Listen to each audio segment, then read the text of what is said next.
Hello, and welcome to another episode of Stu and the Nunn, an online radio show and podcast focused on national security, policy, politics, and selfless service. We're here to give you an honest opinion, a different perspective, and hopefully a few laughs. We do this by not only interviewing guests, but also sharing our own perspectives and asking you, the listener, to interact with us on our chat room, via our Facebook page, and of course, on Twitter. Keep it funky.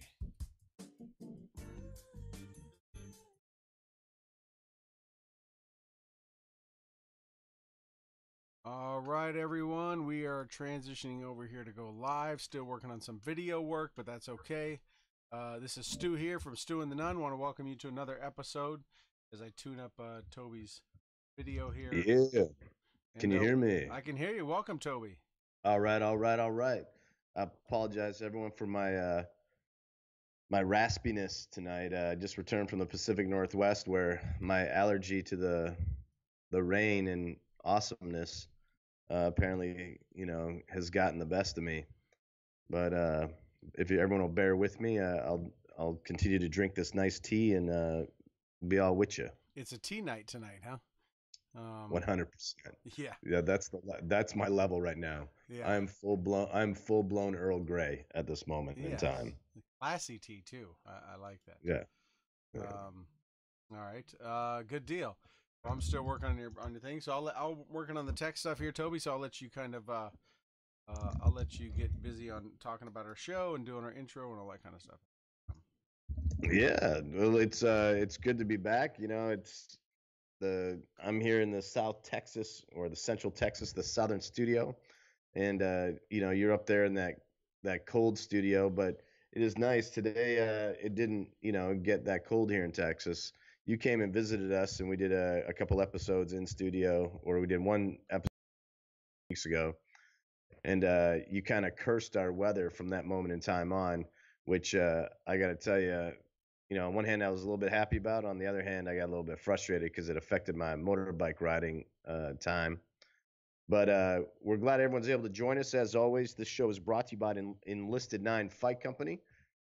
Go by Enlisted 9. You can find them at gruntstyle.com/enlisted9, or go down to the bottom of the Gruntstyle page under collections and click on the Enlisted 9 Fight Company. And you'll find all their great shirts there. They got brand spanking new products coming out all the time. And a lot of those are met with the GS24 guarantee, which means when you buy it, Grunt Style will ship it to you within 24 hours, meaning it leaves the warehouse and is en route to you within 24 hours. And as always, it comes with your beer back guarantee. That if there's something wrong with your shirt, aliens abducted you and ripped it, you send it back and they will replace your shirt and get you a voucher for a beer. So jump down and check that out. They've been a wonderful supporter of our show, as well as Enlisted 9 Fight Company. We also have some great sponsors out there that we'd like to make sure we identify. Gear for Grunts. They're always doing good things to help our war fighters out there, as well as some of the nonprofits we work with that we'll talk about throughout the show, but primarily Veteran Outdoors, who you see Troy and I both be rocking their hats all the time, as well as Muddy Oaks Warrior Programs. So with that said, I'm doing a little bit of social media action. And Troy, we got our tech all ready to go. Yeah, I want to turn my mic back up. Yeah, we sure do. We are broadcasting right now in Spreaker 5x5, and we are hitting, I think, all of our media outlets. I would hope. Actually, I haven't even checked the video ones, but I'm pretty sure those are all being hit. It should be. And I think we're good to go. Spreaker is always the last one to come up, so that takes the... Yep, yeah, we're good to go. So we are tracking all the way across the board.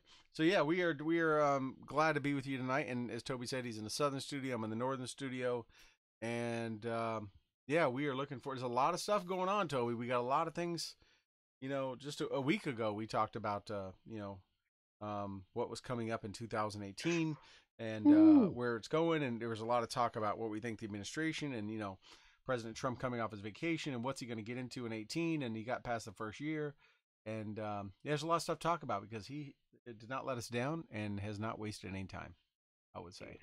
No, it is flying And so I just got back from the Pacific Northwest. I was up in got some weirdness going on in my video there, homie. What? I see part of our restream page up on my video blocking me out. Oh, Um, huh? What? Not anymore, Oh, and it's gone. oh yeah, that was. You're right. I see that now over there. Yeah, some crazy stuff happening now. And I need another monitor. I think I have four aren't enough. I guess. Um. So sorry about that. Try to work our guest The here right now. No, so I was just up there with the Ghost Brigade, which is the first brigade of the 7th Infantry Division, which is a Stryker Brigade combat team. It is actually the very first Stryker Brigade combat team that has been reflagged. It used to be the 3rd Brigade of the 2nd Infantry Division. They reflagged as part of the 7th Infantry Division, and they had a senior NCO summit where they did a lot with the senior NCOs and their families. And later on the show, I might talk about how impressed by that I actually was. And it just shows the Army's adapting to its changing landscape. And super impressed. I wish they'd have done it years ago, but seeing the money and the time and the effort that was invested in that thing super impressed me. Um, but this year already has got off to a start. The reason I brought that up is because I was stuck in a hotel room on Sunday, not feeling very well, and so I had some time to peruse a couple of channels. And while doing that, I watched a couple different stations. And man, it's so interesting when you're in a different part of the country to watch local news and feel the vibe of the local community and see how they feel about different things. And it's impressive, one, how vast America is, not just in size, but also in demographic and in politics. And it's interesting. Like here in Texas, there's a bit of an echo chamber on some things. Primarily, personal rights, state rights. Right. When you get to other states, there's an echo chamber on some other things. And it's so interesting. And also it being a border state, with all the immigration talk that's coming on, it was really interesting to hear It has all the of that. biggest. It has the biggest border, right, of the United States. It has the longest part of the border. I think possesses like what, almost 50% of it, or something like that. What, Texas? Yeah. Yeah, for Yeah. sure. Yeah. Yeah. Yeah. But it's interesting you mention that because when I've been overseas over the last several years, with all just the heat of the politics, especially during the Obama years, and it was interesting when I was overseas in Germany and Australia and different places, watching you talk about state media, or media from different parts in our country. It's interesting to hear that because outside the country, it's much more profound, right? There's so Yeah. many. You watch the news overseas and like real things are happening. It's like all the news is talking about, and then you look at then you go back and check out American news websites, and you're just like, wow, these folks aren't even paying attention to like real stuff going on. They're just paying attention to the Yeah. politics or whatever's generating revenue. No, like I watched BBC for a little bit, and man, like BBC is covering all kinds of global things. And the BBC channel that I was watching was BBC America, which is out of Atlanta. And they're covering all these international things. And you go to, like, it didn't matter if you're on Fox, CNBC, CNN, MSNBC, whatever you were on. They were all talking about irrelevant crap, and then trying to make irrelevant crap like important. Right. And you're like, okay, like let's get a hold of ourselves. Let's stop trying to, like, turn a fifth grade conversation into something that's actually news. And like, one, I'm disappointed in the level of maturity of the media and the level of integrity that the media has, because they've definitely struggled with being actual journalists. Right. Yeah, I just messed up our video some more. Yeah, it is. It's like I say, same thing. I listen to BBC every once in a while. Haven't been on there I haven't been on there in a while, but I used to be on there quite a bit. They used to have me on different shows, and I just found it much more objective. Even though some would think media from Europe and that stuff would be more on the liberal side, but I found it to be much more objective because they focus. I'll give you an example. I was They believe in the principles of journalism. right, and, right. and the number one principle of journalism is to be objective. Right. And Right. so when I was in Germany, it was right about the time that the Russia had shot down That poor airline that keeps losing planes. Oh, Ukrainian airline. No, Malaysian airline, right, or something like that. Remember the one that crashed and never found, and then they had another one shot down like over Ukraine. Yeah, Yeah. yeah.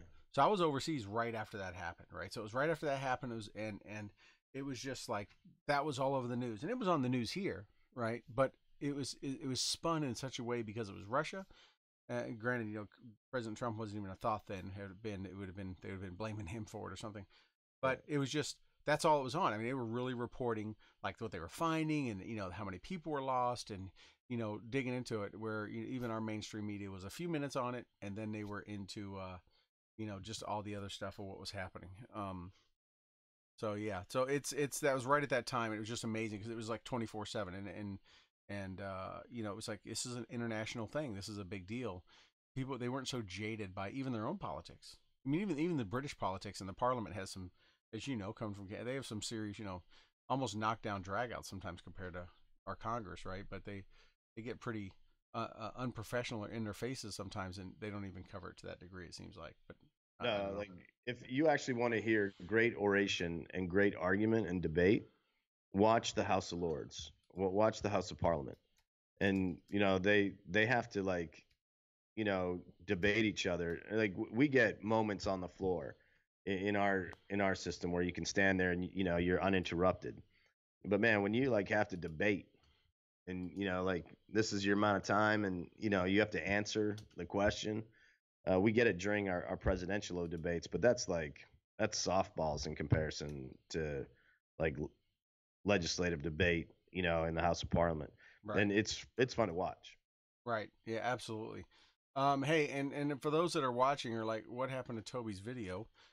Sorry, I had to tune that out for a second because I don't like to necessarily show how the sausage is made when we're having to do some of our stuff. So I am doing our call out to our guest, All and right, all right. and while I'm doing that, you want to kind of just talk through who our guest is tonight, and just give some of that background, Toby. Would you mind doing that?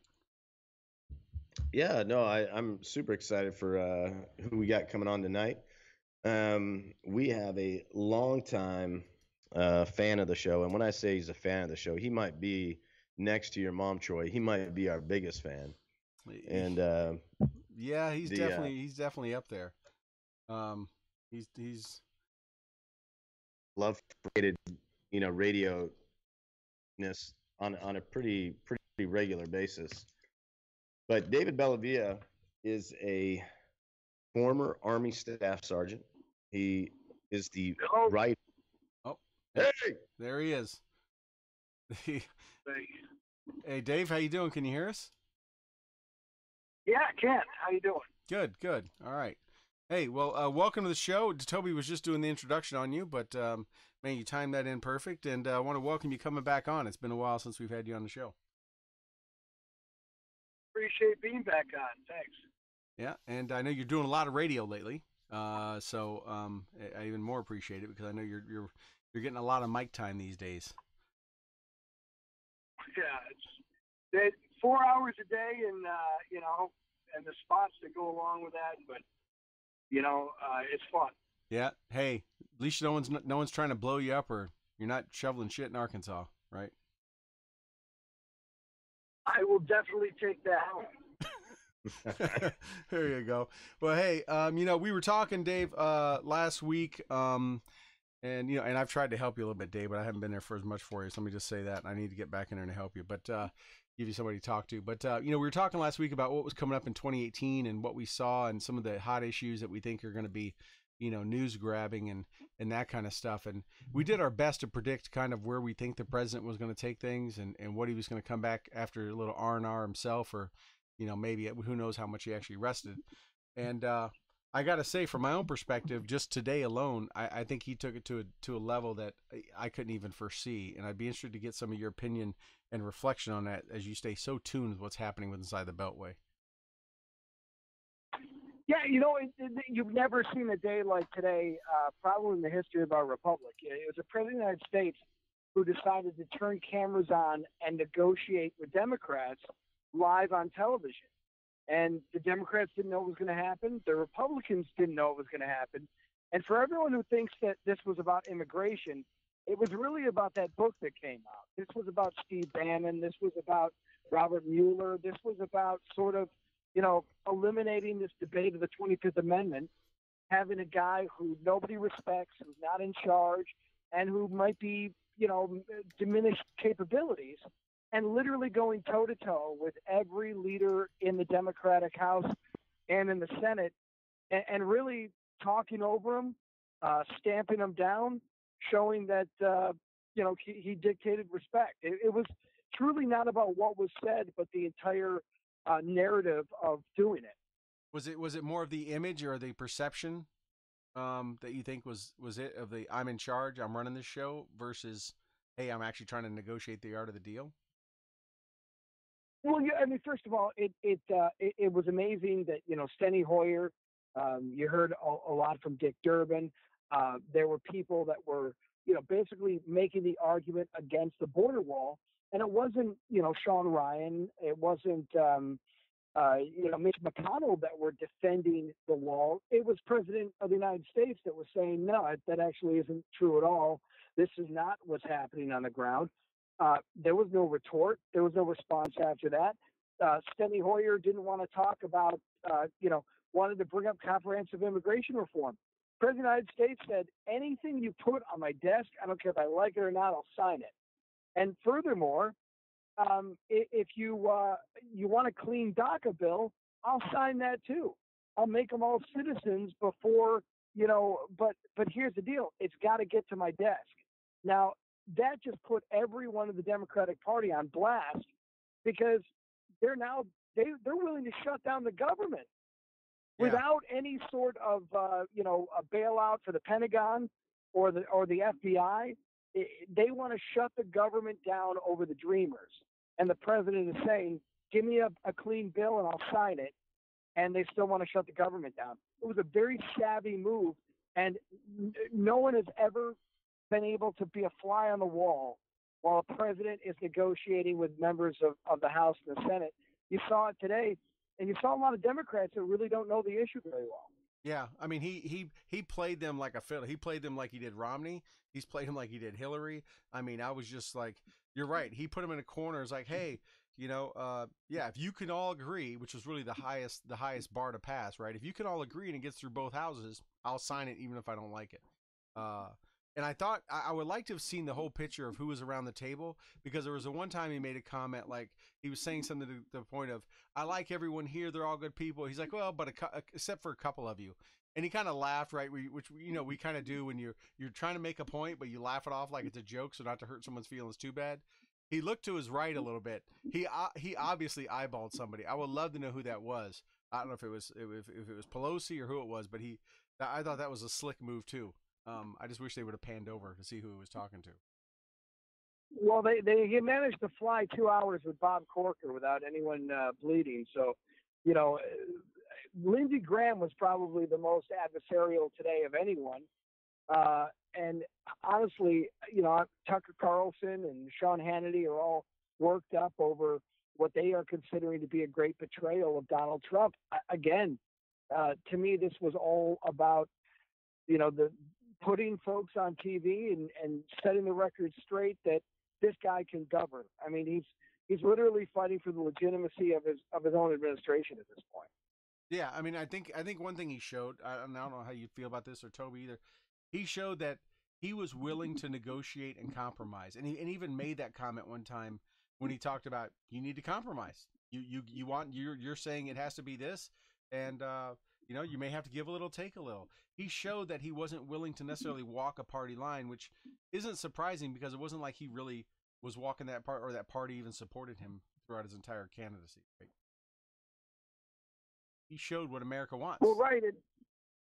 And the other side of that, of course, is that if you can come up with a solution, look, if the president of the United States said every one of the 11 million, and there's way more than 11 million illegal immigrants in the country, you're all citizens tomorrow, but you can't vote for 20 years. That would be dead on arrival. You would underline exactly what the Democrats want to do, which is, basically they're assuring a the Republican Party as it is today would no longer exist if you made these individuals citizens right now. But the other side of it is, if you can't agree on the dreamers, who have arguably been in the country for longer than some of these guys have been longer than 5 and 7 years. Their age, they don't know any other culture but the United States. And if that and they've stayed relatively clean with criminal history. If you can't agree on that, you're never going to agree on immigrants. Here's the deal, though: are you going to make 11 million citizens every decade? Because it appears right now that unless you have comprehensive immigration reform, you're going to do this every 20 years. You're going to take 15 million people and wave a wand over them and make them citizens.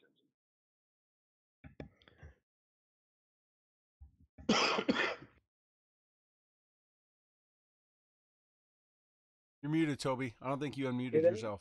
Oh, hold on, Toby was. All right. There we have it. I'm back. I apologize. I had to mute myself so I didn't like cough and ruin everyone's ears. No, I think it's interesting, like how this narrative is playing itself out. Now, I also think that yes, that was an amazingly brilliant strategic move, but also not just in strategy, but it just in plain. You guys are trying to make, and when I say you guys, I mean like there's an entire group of people out there that are every step along the way are trying to fight him, whether they agree with it or not. They're like they're trying to disrupt his presidency, and coming off with things like, oh, he's crazy, he's inept, he's all these things. And he just proved them all. Like, okay, I can handle this. But like, I want to talk about the immigration for a second. And a lot of people like clearly don't know the issue, and they hide behind the fact that they there's this heartstring that's involved. You're like, well, how can you like let that cat into your house and then feed it, house it, give it a litter box and take care of it, and then just grab it by the scruff and throw it out like 2 years later. Like that's not the immigration process. I know that's not the best analogy, but that's not the immigration process. And like the El Salvadorians, the Haitians, all these groups that, the timeline of their exemptions have expired. Like I was reading a headline on USA Today the other day, and the headline read, like, Trump, ends, grace period for Salvadorians, for immigration. And like what the headline didn't say is that it was like a 20 plus year grace period. So like in 20 years, you had the opportunity while you were welcomed into the country legally, you had 20 years to do the paperwork to stay. So you were brought in on an asylum status, you were brought in refugee status, and you had the opportunity in 20 years to upgrade that from, okay, I'm no longer seeking asylum, I'm seeking residency. And like, so a lot of people don't understand, one, the immigration process. And yes, there's a lot of people, pouring into the borders, come through the airports every day, people outstaying their visas. And then, there's the criminal aspect of it. But everyone keeps going to like this dreamers thing. And when you look at the age of the dreamers that we're talking about, the majority of them are no longer children. Majority of them are now in their late 20s to early 30s. This is a group of individuals that have had the opportunity for 3 years to get legalized, and they haven't done it. Myself, everyone's like, well, you feel this way. Well, I feel this way because I'm an immigrant. I'm going through the process. Like I came to this country, I wasn't special. I wasn't anything other than anybody else that came into the country. I asked to stay, to secure my place here. I served. I found a way to do it. I met my obligation, and I'm getting, the proper status as a result. Well, there's frustrations, and everyone knows my story, and that, there's hiccups and laughter about, being an illegal alien in Iraq and all that stuff. But in the end, the system is the system, and it works. But none of these people have ever tried to use it. And when I say none of these people, I'm talking about the people that are complaining about it.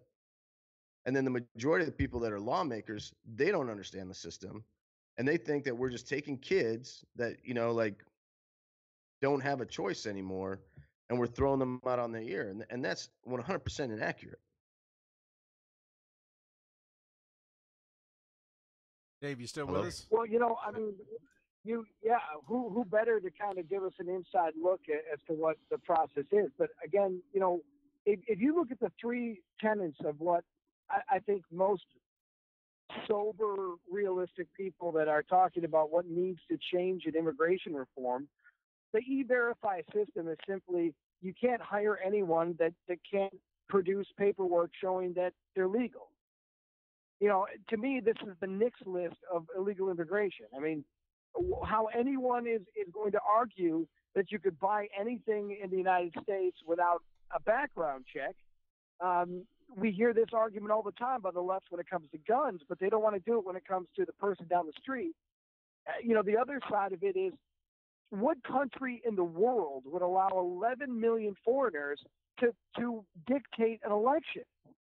I mean, think about that. There's no country in the world that would allow 10 million people to just show up and then vote for prime minister. Right. There's a reason why the founding fathers had the rules that they had, and to me, it's bizarro world.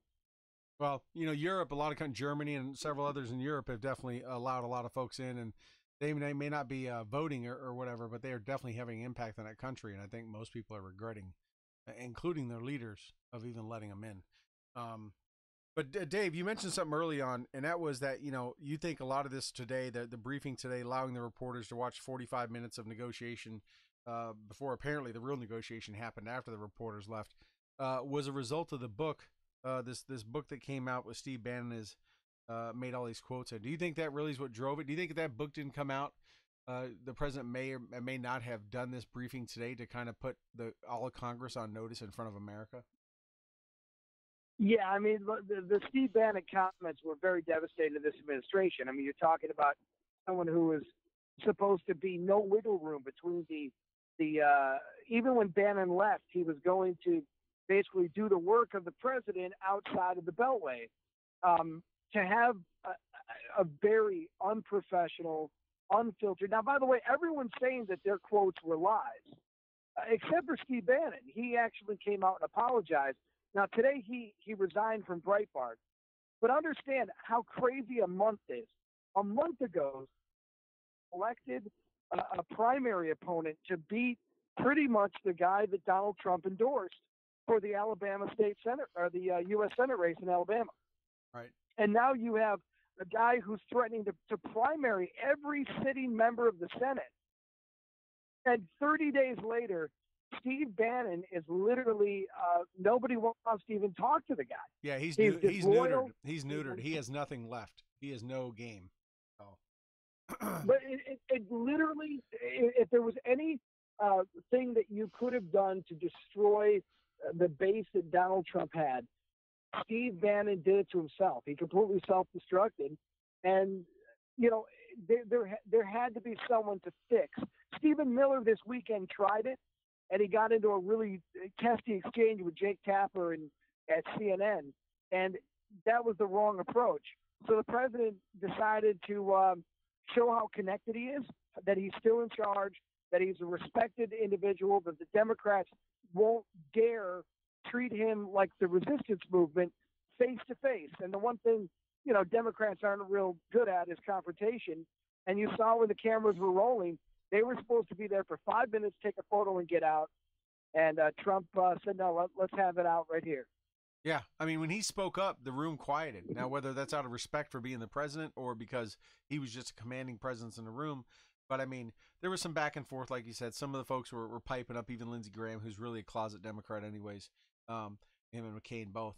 But, when he spoke up and said, when he talked about, no, you need to negotiate, no, we'll compromise. And, I mean, everyone hushed. There was no back talk. There was no, I mean, it would make him look like a fool, but it was obvious that, they may say whatever they want when they get in front of the MSNBC or CNN cameras.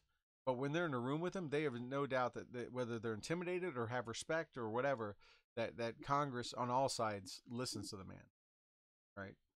You had a president in Barack Obama who was giving a State of the Union address, and someone very disrespectfully said that he was a liar during the speech. Now, just juxtapose that with Donald Trump. If there were people that had things to say about Donald Trump today, live press conference would have been the perfect time to show that you're the toughest Democrat that hates this president. They all crumpled. You're good, Toby. Yeah, I got to tell you, like when they yelled that out at President Obama's, that was disrespectful. There's a time and a place for that kind of behavior, and that wasn't it. No matter how you feel about it, that's not the time or the place. You have a lot of options to speak your mind, and when the leader of the country is giving the State of the Union, right? But when there are those opportunities, 100. Yeah, no, I 100% agree with you, and it's completely shameful that anyone would do that. But the reason why Obama would never allow the cameras to roll is because you probably hear that an awful lot. I mean, he did not hold himself with the same swagger, nor did he command the respect of the Republican Party when you had real issues. I mean, the man didn't even hold a press conference for 6 months when he was leaving office. Yeah, he didn't want that. He didn't even want to face that. And it's funny, you hear some from the media. I don't know how they can do this with a straight face. I've heard in the last several months complained about the last time the president's held a press conference and how come he hasn't done one since like the one in March when he did like an hour. Yet he'll sit there and stop on his way up to the helicopter like he did the other day and talk for like 10 or 15 minutes, or today do something it's unprecedented.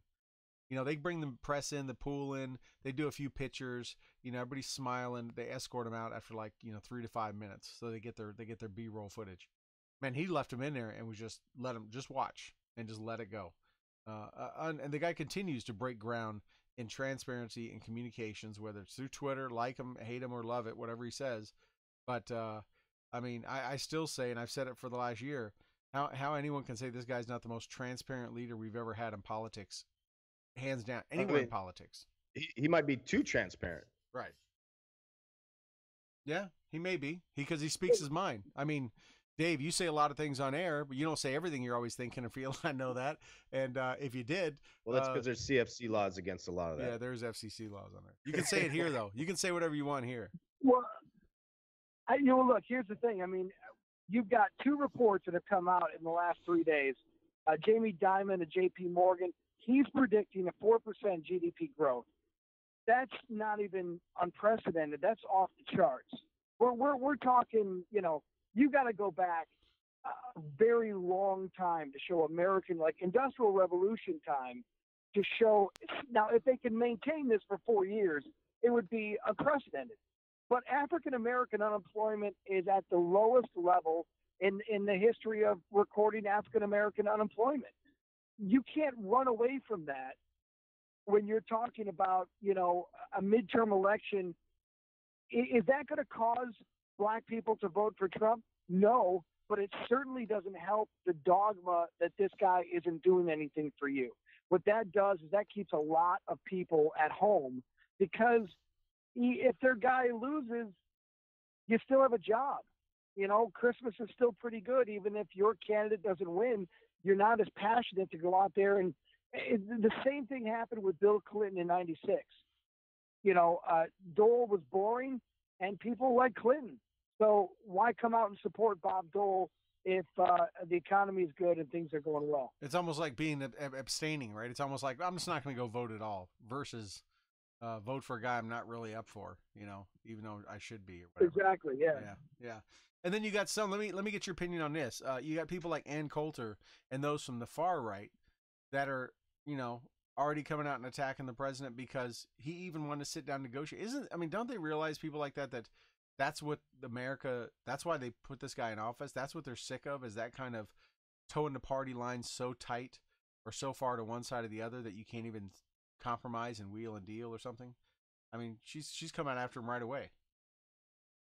Yeah, well, those types of commentators, they're, again, there's a lot of people jockeying for position as to who is going to lead the conservative movement. Honestly, 60% of the people that I would consider to be allies ideologically are some of the most ignorant anti-Trump people I've ever seen in my life. I mean, Bill Kristol has legitimately lost his mind. I mean, he was trying to say that Oprah Winfrey would have supported the invasion of Iraq, and that she would have been a better candidate for president. It's pretty embarrassing. What Coulter's really trying to do is just set the line in the sand that we expect you not to give in on these points, and if you do, I'm going to be the leader of the. I'm not afraid to turn against Trump because I'm a bedrock conservative. Unfortunately, those people are sort of reality players in our politics more than anything. As long as you don't lose, Laura Ingraham and Sean Hannity, the rest of that group really doesn't have a strong enough base to really do any harm to you. But if Weekly Standard could run article after article telling America that this president's horrible, no one seems to care. I mean, everyone's fighting for some sort of relevance because Donald Trump sucks all the air out of the room, and he's been doing this for 18 months. It's hard for people to talk about Ann Coulter when everyone's talking about Donald Trump. Well, I mean, you have people clamoring to get talk spots on Sunday TV shows, and all that they have to say is that they think he's crazy, or that he's not as smart as he says he is. When you think about like the idiocracy of that, of like that's what you bring to the table, is you're gonna try and get yourself on national television to say that you think the guy is crazy. That there's thousands in Hollywood that are tweeting that every day. I mean, you're not breaking right. I mean, like just the need for relevancy, is I don't know. Like I think it's hilarious that with everything. That's what I was saying when I was watching the BBC on Sunday, and then going back to American channels. It's like, wow, like how everything revolves around him, and I'm sure there's part of him that really enjoys that, but like, wow, we can do better. We can talk about successes versus like everything else. Because like you said, we are enduring. The economy's up. Dow's at 25,000. I mean, who thought that would even have happened? And like that's amazing. I remember when we hit 11, and I was like, this is mind blowing. And now we're at 25,000. It's crazy. And keeps going. Yeah. I want to get on a couple of topics here in a second, but I want to cover one more thing kind of related to this. And you mentioned it earlier, Dave. And that is what is the fascination in the last 24 hours with Oprah? To me, I look at it as like, are they that desperate? Like they are like sliding down a hole, and they're grabbing at anything they can to try to champion or get a few minutes on the air with. I mean, in 24 hours, they might as well damn be putting a freaking a campaign committee together for her. I mean, what does that tell you, I guess? Well, I think they most certainly are, because understand what this whole thing is about is the liberal in America still to this day, they have no idea what happened. They really believe the lesson of November 2016 was that a celebrity with name recognition won a popularity contest. They don't understand the message, and they certainly don't get. They're so tone deaf of the anger in America today, and it's not just anger. Donald Trump could not have become the president if just white men voted for him. You had to have disenfranchised African Americans, women, educated Latinos. You had to have folks, Cubans in South Florida, say, I want this guy over the message of the Democratic Party. So if you're going to think that the guy's just popular and he's a celebrity, you're going to go for the most popular celebrity in the world. But here's the problem. There's so much about Oprah Winfrey. Look, if you hate the culture in which we live in, the reality, that everyone has to be a celebrity, the salaciousness of what news has turned into, you have one person to blame, and that's Oprah stinking Winfrey. She created this entire thing. She was the one before Donahue and Sally Jesse Raphael were talking about, so you had to be separated from your daughter in Kentucky. That was the Oprah Winfrey show. She felt bad and tried to reinvent herself, but she was the queen of sleaze. And if there's one thing that I think a lot of people are sick of America, it's how we've kind of glorified stuff that really has no business becoming celebrity. And Oprah's a part of that. Yeah, yeah. Right. Well, like she's the great overcoming story, right? And she's basically Santa Claus. And like I don't have anything against her. I don't know her. I've seen her do some very positive things, but like for the most part, people look at her, as the great Santa Claus type figure. Like she's America's great, Car for you, a car for you, a philanthropist. car Like, for this person, right? They're giving stuff away left and right. well, we have like a lot of rich people, like, rich people aren't like inviting, 300 people into her show and going, you get a car, you get a car, you get a car, which I always think is funny because, we have a mutual friend, uh, sorry, Gina Elise was the recipient of one of those cars. It ended up being one of the most expensive things she ever had to deal with, right? Yeah, she had to pay the taxes on it, and then she auctioned it off to raise money for a nonprofit. to recover the taxes. Yeah, they had to do it through the charity. Yeah, no, it's just interesting how, like, I look at it the same way as, like someone like Kanye, saying, hey, because they have this popularity, they have this thing, they go to do it. Now, does she have the chops to run some businesses? Absolutely. She's created a very impressive empire. She's got a tremendous work ethic. She's overcome some challenges. But again, we're talking about name recognition versus, other things. I want to back it up though from what Dave said. He talked about, the popularity contest being. I want to say it started before that. It started 8 years before that. I still say to this day, the only reason President Obama was elected is because even at that point, America was so tired of politics. If you think about it, he was the unknown community organizer, barely a senator. It really, if you think about it, in my opinion, it goes back to then. That's how sick America was of the standard politicians, that they said, hey, this is a sharp-looking young black guy who is, came from the community and, doesn't really have a lot of experience. It's not a political insider. He's barely been a senator. Let's give him a chance. It really started then. And it perpetuated itself after 8 years to be that the only reason Bernie Sanders, you've never seen a race go all the way down to the District of Columbia. They're always decided in the first couple rounds of states, that's decided, right? They pick up enough votes, they're done. But, I mean, even the Democratic Party, the only reason Bernie had such a chance was because, and they didn't want, no one wanted Hillary. He took it to her and it went all the way to the end. He was that, and the only reason he lasted that long and that President Trump won the GOP candidacy and then won the presidency, in my opinion, is because it started 8 years ago. It just got worse and worse and worse to the point where America was like, we are absolutely done. We're not even giving another politician a chance. So, I mean, I said before on this show, he is the best example because since George Washington, there's been no other person ever to be elected president that wasn't part of the government, already an employee or part of the government already. He is the first person since George Washington that was not a lifelong government employee. Isn't that crazy? I'll tell you, the person who's pulling Oprah's taxes right now aren't Republicans, though. I mean, there's a lot of Democrats that have waited in line for a very long time to get a shot.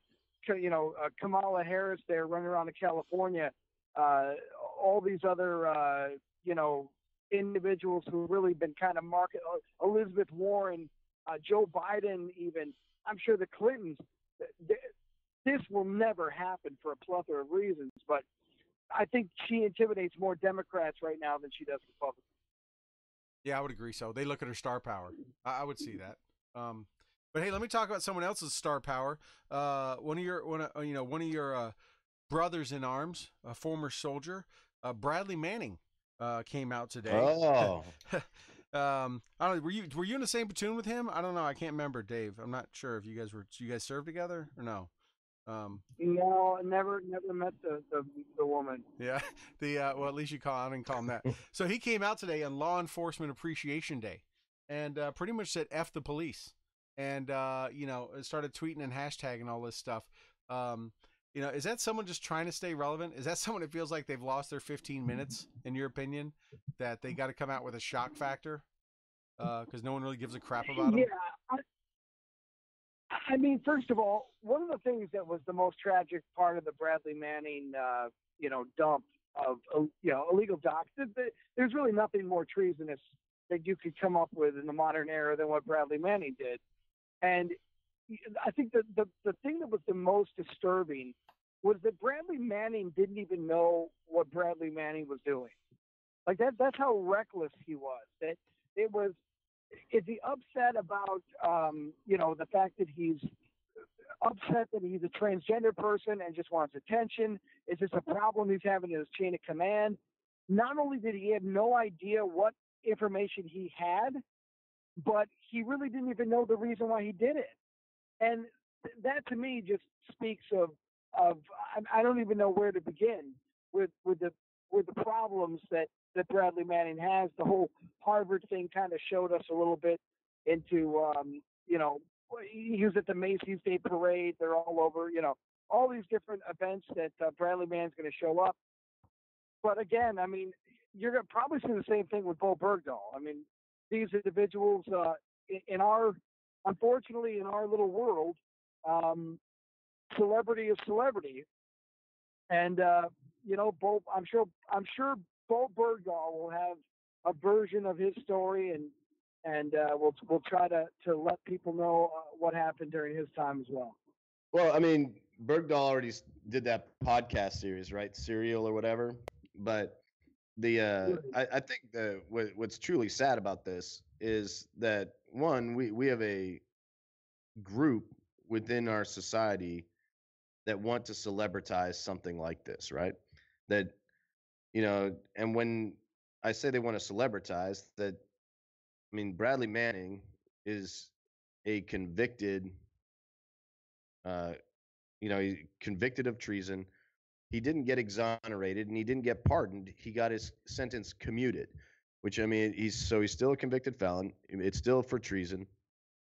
But he's got a PR firm, that's behind him, trying to capitalize and try and make money off the fact that he's got some kind of celebrity status. I mean, I would have loved to have been in the boardroom where like the PR team are like, okay, this is who our lineup is for the Macy's Day Parade. And, I watched the Macy's Day Parade with, our family, and we had a lot of fun because, I thought it was interesting that Common was singing on like a kid's float. And we we enjoyed a lot of good laughs about some of the artists and the lineups. But as they're going through the lineups and they're like, oh, and completely irrelevant, not on Broadway, not on a current television show, and not needing to be promoted for anything other than personal need, we have Chelsea Manning.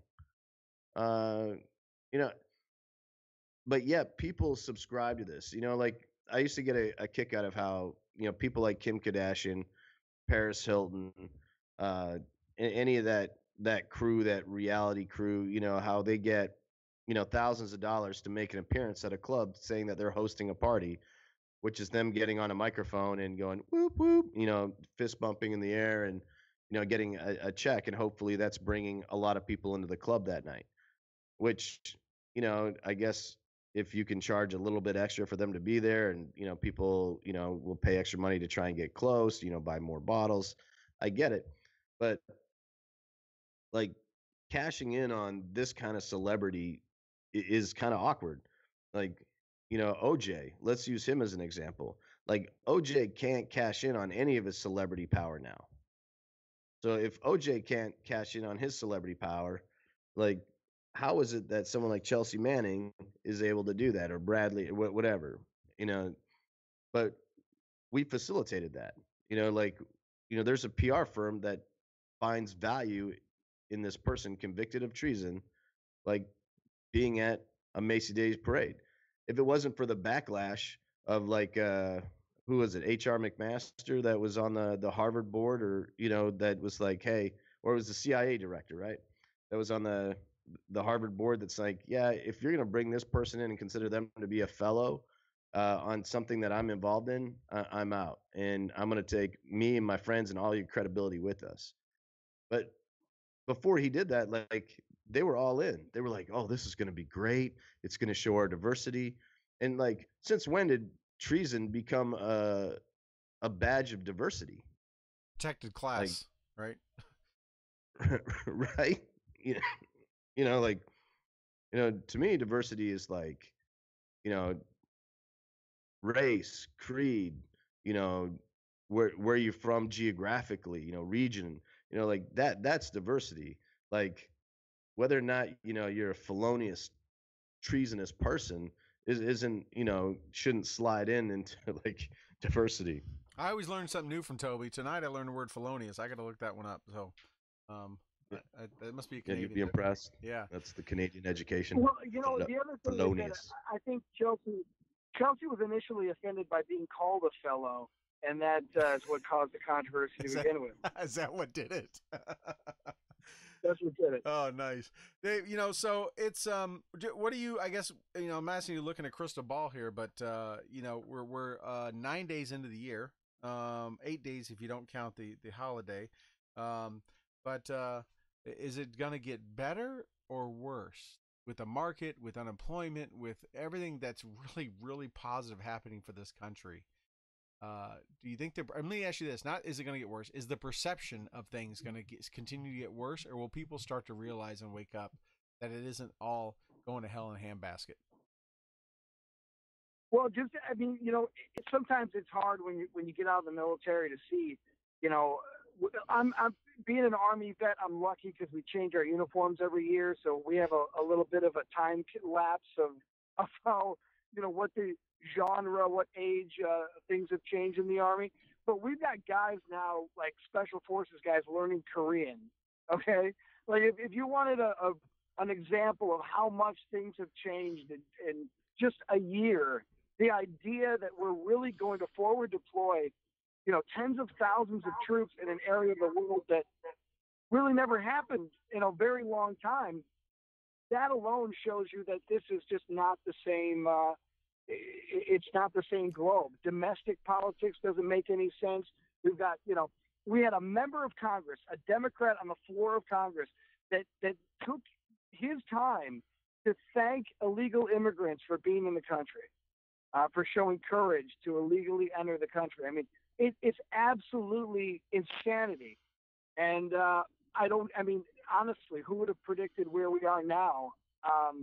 But I can tell you, something's going to happen in Korea in March and April, because a lot of folks that I know are getting orders, and it looks like something. I don't know the last time the American government put 100,000 men and women in an area and didn't get their money's worth.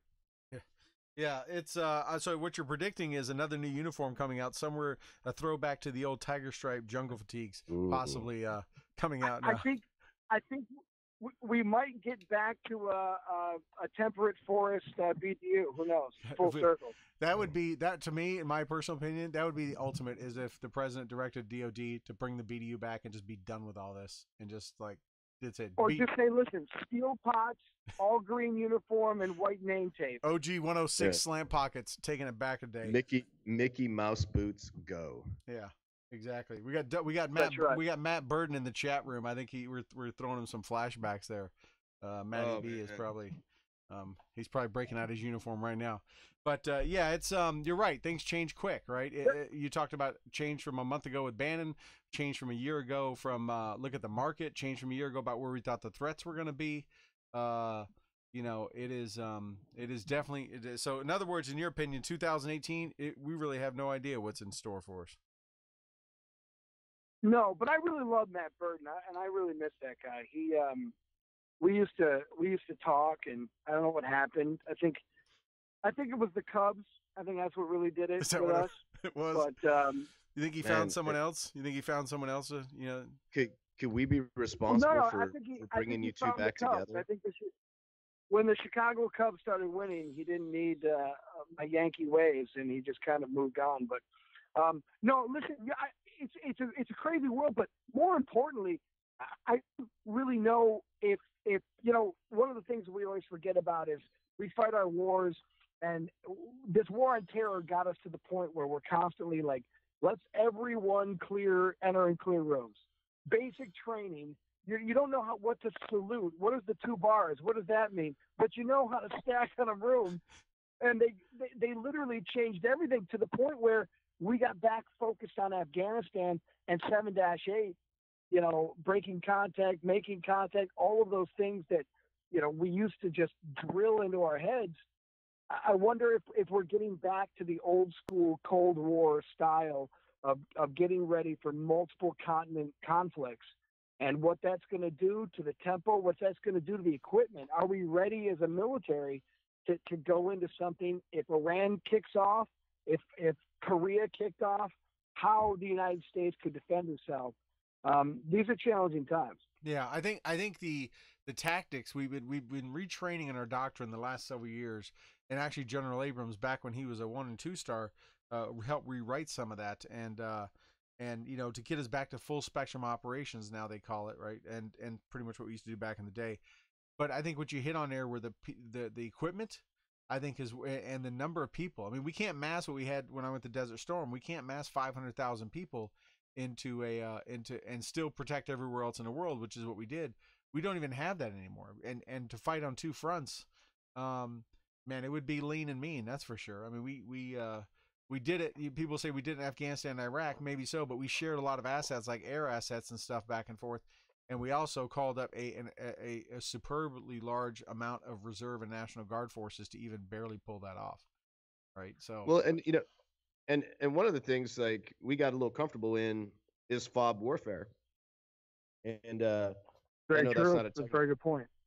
And that's something I was talking about with some senior leaders this past weekend up in Fort Lewis, and that's the overall state of fieldcraft is horrible. Like, yeah, we might have some good 7-8 stuff, and for all our listening audience, 7-8 is the Army's infantry Bible. It's a field manual that covers the infantry tactics and procedures. But overall fieldcraft, like guys are used to this recreational style warfare where they go out, conduct a raid, do a cordon and search, do a patrol, and then they're back playing, like Call of Duty or Guitar Hero or whatever it is the kids play these days, and like working on their Sims, whatever it is that they're doing, they're FaceTiming and chatting with whoever. Like they haven't been out in the field for prolonged periods of time. They haven't dealt with like prolonged periods of time. So like they don't understand those basic things. While they understand them and they can regurgitate them, like the experience level with them isn't that high. But Dave, we really appreciate you coming on. We don't want to keep you too late. How about them Bills? that was God really? bless the Bills. God bless the Bills. I do want three things that could change the military overnight: warrant officers in the infantry for the U.S. Army, and we all need maroon berets just to make the 82nd comfortable. Let's switch that from black to maroon every 20 years. We'll just switch the color until we finally get back to sand. Everybody should have a maroon beret. Yes. Like Everyone. I think that should be the next chief of staff's thing. That's right. That's right, man. Hey, thank you guys for your time. I appreciate it, man. Hey, no, thank you, Dave. Appreciate it. Everybody tune in to WBEN.com every Monday through Friday from 3 to 7 p.m. Listening to Dave. You can hit it on your Google Home and on your Alexa. Just tell it to play, and it will play you some WBN. You can tune in to Dave every week, Monday through Friday. Thanks a lot, Dave. We appreciate you coming on, brother. All right, man. Thank you. Yep. Have a good night. Let me see if I can... Dave's gonna hang up, or I'm gonna hang up. I think he hung up. Okay. All right. Yeah. Okay. The unfortunately, I forgot to ask him. I know his book. The movie rights have been purchased to his book. I know Paramount have done that. I wonder how that's progressing, and if we can look forward to seeing that movie sometime soon. I forgot to ask him. Yeah, I can tell you the latest. I don't know what, but I mean, they were script work the last time, and that was a while back. They were working on and that kind of stuff, and I knew about that. I don't know how much is coming along there, but it's definitely still in progress. I don't know how much he can even make public. And I probably don't have the latest, but, and hey, if you're wanting to know who David Bellavia is and you're wondering, what he's about, besides you can Google him and read his book, House to House. I highly encourage you to go check out, the documentary, Only the Dead See the End of War. Yes. It Yes. features him in there, and Dave is still a nominee. It still has a nomination in for the Medal of Honor. It Correct. is still in. It's because of the actions in that happened, that the embedded reporter, because he captured it, audio and all that stuff, that made it into that documentary. And I've known Dave for a long time, as Toby has. I didn't even know that was coming out. It came out just a couple years ago, surprisingly, way after the actions happened. And I'm sitting in Yeah. my living room watching it. I'm like, holy crap, there's Bell right there. And it was. I'd read the book. I knew the book well. I knew the story from talking to Dave a lot. And here was the actual audio footage or audio recordings of from the camera of the battle that he was in that got him to be nominated for Medal of Honor. So go check that out. I don't know where it's all on. I'm sure you can find it on YouTube or somewhere. I saw it on HBO, but it's a, you'll see firsthand kind of what this guy's made of. But yeah, and definitely check him out on WB. And you never know, you may hear someone else you recognize there too. Yeah. Dude has some dude has some stones, and he's what makes he's what makes America really great. And the funny thing is, like, his background even before the war is like, I'll let you research it, because at first you're like probably not going to believe it, because he's not your typical knuckle dragger that like joined the infantry. He's actually indicative of what actually is in the infantry, and that's a lot of really smart dudes, Yeah. educated and experienced in a broad spectrum of ways. But everyone just assumes that we're hairy knuckle draggers. But no, I'm glad that he was able to come on. I apologize for not being able to talk much. I keep muting my mic because I'm not feeling the best. But I asked some people on my Facebook page and on Twitter before we started, because I wanted to talk about it, but we're running out of time. And it was about football, because we're getting near the end of the season. We're into the playoffs. I personally am not hearing a lot of discussion about football. I saw a little bit when I was up in Seattle, because I think if you don't, support the Seahawks in Seattle, like they have a secret Gestapo that go to your house and like put flags on your house in case you forget to do it. I mean, I've never been in a community that's so like football driven or sport support driven. And You haven't been to Buffalo. The Bills Mafia is no joke. so like you know, it, I was wondering, and I asked the question. I wanted to talk to see if like one, people were still protesting, and if people's viewership had gone down. Obviously, like my Facebook page, is I have some diversity there, but in terms of opinions, but it seemed to be an overwhelming. A lot of people had not continued to watch, or were not friendly about it. But I've been trying to like look up the stats, but it does appear that there's been a drop in viewership. But it looks like there's more than one contributing factor. But I want to talk about that later on a different show, and there's a reason for that, because it's got a historical context to sports during times of war. And I want to go back and talk about professional sports, not during this past war, but during previous historical wars. But other than that, I need to get some rest and get some more hot tea in me, because my voice is about done. Yeah, it is, and that'd be a good topic, like you said. That's a good one. And I did hear, just so you know, Toby, I did hear that ratings and viewership were down double digits.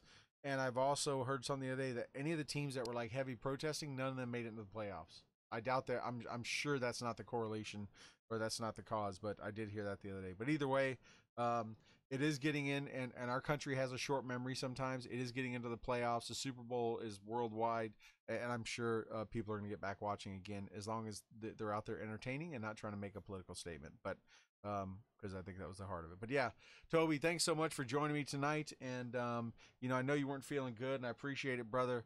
I would have done this without you if I needed to. We've done it before, and but I appreciate you taking one for the team and coming on, and again, appreciate Dave coming on and doing great things. And our fans and listeners and viewers, Toby and I keep telling you, we're working a lot of guests. We have enough guests we could fill up the next 3 or 4 months, but it's trying to get schedules. It's trying to get them open up to, when it works out. We don't want to abuse It's their the time. live. Yeah. It's bringing it to everybody live that we're having a hard time with our guests making this live slot. Yeah. But which is something that we've talked about this year, that we might be changing this time slot so that we can accommodate. But Yeah. bear with us, and we'll get them on. Yep. We will get them on. So thank you for joining us. Be sure and catch us not only here on whether you're looking to us on Facebook, YouTube, Periscope, or not Vimeo, Twitch TV, also on Spreaker. Make sure you like our page and tune in every Tuesday night at 8 p.m. Eastern. And we got another big surprise coming up for you in a few weeks. But anyways, thanks everyone for joining us. Toby, thank you. Dave, thank you. And we hope everyone has a wonderful night.